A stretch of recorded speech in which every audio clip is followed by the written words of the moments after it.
Kaya yan. Ikaw kaya mo? Oo. Oh. Papauwi na ko bukas. May bayan ko yan. Ikutin ko yan. Oh. Ayan, portable.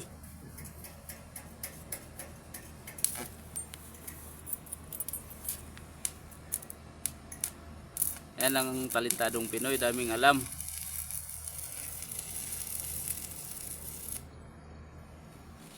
Hindi mo kaya mag-welding ba?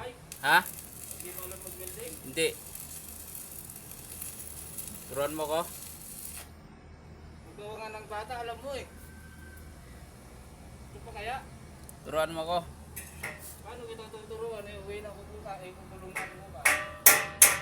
Ay, kukulong. Yun ang sabi. Huwag ka pumayag.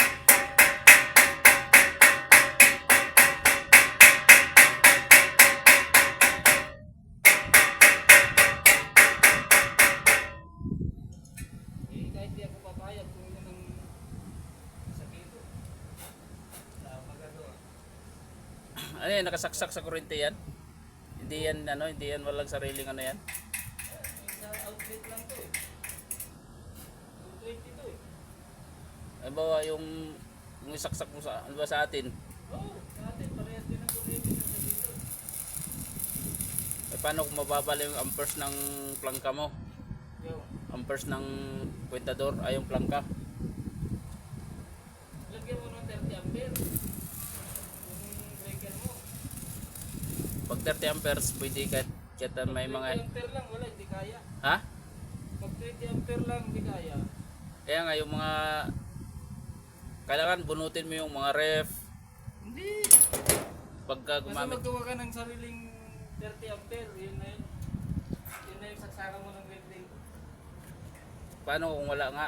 Tapos, pwede bunutin yung ref. Pwede, bago Oo, gamitin yung yung... saksakan ng ref, parehas din ito. Parehas yan? 30 ampere yun. Ha? 30 ampere din yun eh, yung saksakan ng ref. Parehas lang nito, yung saksakan nito. Kaya mo tayo. Sige, Tara na. tulog na lang. Oh, marami yan ah. Isa pa eh. Kabayan, talentadong Pinoy yan. Kabayan Lito.